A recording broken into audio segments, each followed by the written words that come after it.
She likes this American, this man with no job and nothing past a first name. Hair shaggy and strong, knife-edge wrinkles about his eyes. He booms, "Hang on!" He treats her to rides in his chauffeured sedan. Having a chauffeur is not unusual in Beijing. Anyone who calls himself Big Brother seems to have one. But this American grins like a child, intoxicated by the novelty of it. She can only imagine what favors he surrenders for the privilege. Debts measured in restaurant tabs, shapely bottles of Yanjing beer clanging in toasts, hordes of red, intoxicated faces. The American's driver is Chinese. He greets her with smiling crooked teeth. Many times before she has seen his kind, the ingratiating yes, the accommodating okay. She ponders whether he screams at his children or orders his wife to assume kinky sexual positions. The December roads are slab-like. The driver, overcompensating as usual, has the heat on full blow, and yet she clings to the American, wanting to get beneath that bulbous ski jacket, lay hands on his sweaty shirt.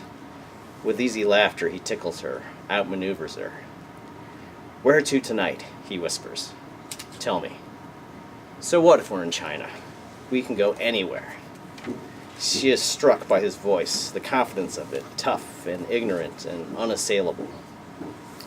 She sees the construction truck, the fat steel pipes jutting from the back of it even before the Audi skids on a particularly crafty scrap of ice. The driver hits the brakes, which only accelerates the uncontrolled spin. The pipes are now rushing towards them, towards the region of windshield before the American's face. He sees them now too, and all he shouts is, "Hang on!" as if he is spitting on his hands and getting straight to work. Posing nude, stretched out on her side, she chews gum and reads a comic. The photographer from Lucky Life Studios is a roundish man with an apologetically wrinkled shirt, and his voice never rises above a murmur. He asks simple questions. "What do you think about this arm? Just so? This leg further out, maybe?" He illustrates with a dainty gesture, and for a languorous moment there is no difference between him and her. She nods yes and no accordingly, and all the while chews hard. So disgusting my anxiety, this newfound prudishness, she thinks. She's snorted at commercials for breast-enlarging creams, contemplated cosmetic ads of Joan Chen and her blood-berry lips, and paused to admire the proportion of her own arms, the circumference of her ankles. But under the lamp's hot sun, she feels misshapen, the little dip of fat around her stomach hanging there, as if gorging on the light. Red fabric, approximating a velvet curtain, lounges on the wall behind her. Looking closely at it, one can see corpse-like dust. In the corner, a window gouges out territory, and just beyond it, the traffic honks on in the gray morning. A mosquito whines at her ear. She turns toward it, wishing to inquire, "How are you feeling today?" The photographer exclaims, for the composition he was planning has vanished, and a more seductive pose has taken its place. He rushes to say, "Wait, that's good, wait!" The comic book is just beyond camera shot, at her hip, and as she turns the pages, they tickle her. A flyer peeks out. "Are you a woman with a tale to tell?" An editor is looking for stories of Chinese women's love lives, office affairs, unwanted pregnancies, runaway girls, confidentiality assured. The photographer asks her to raise her head as if she is regarding a sudden, amorous visitor. "More concentration," he says, hands before his face blocking all but his eyes. A serious look. Hollywood model pose. Very nice. Unconsciously, he is recreating a pose from youth. A courageous female cadre urging on her comrades with a defiant rise of the chin, forever looking into the unknown distance.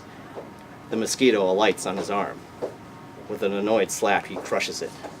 The blood spreads on his skin like abstract art.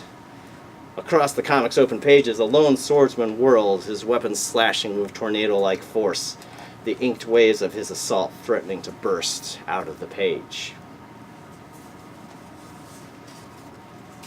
Skipping forward a little bit here.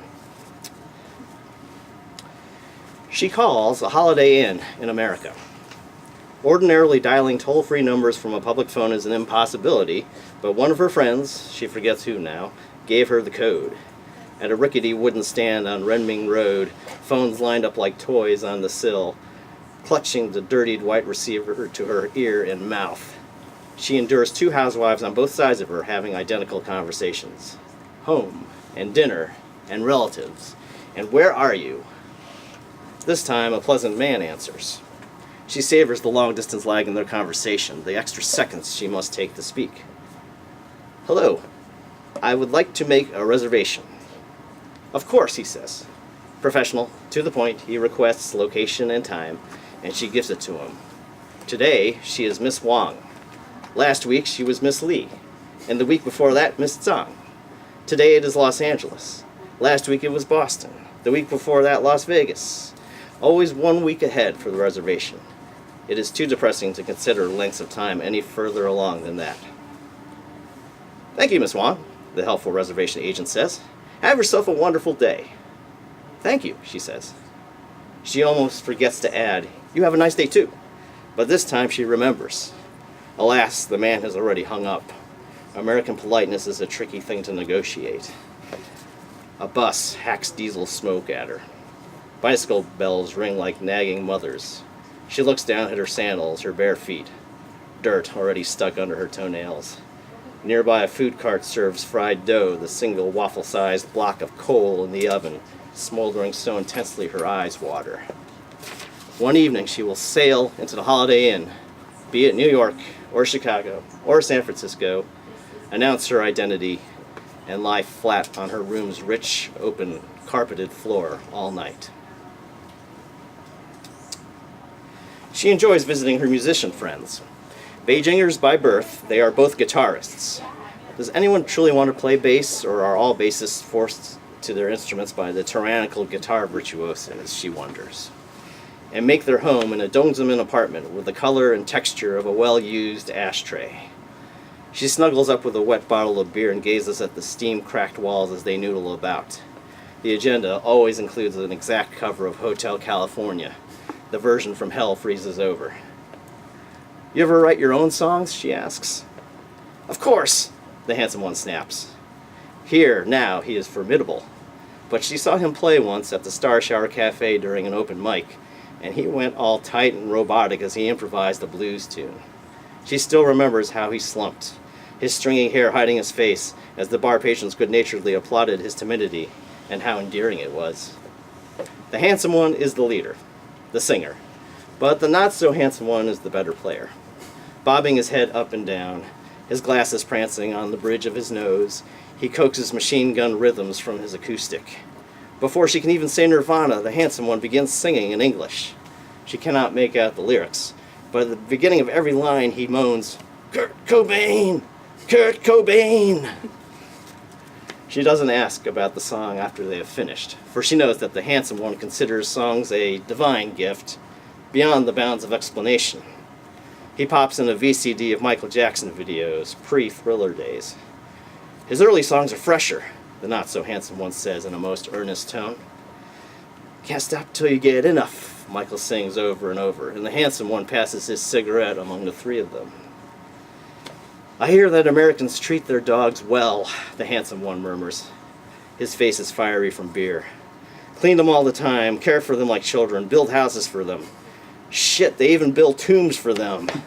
Swept up with the thought of it, he flops back onto his squeaky board-like bed. Fuck, I wish I was an American dog.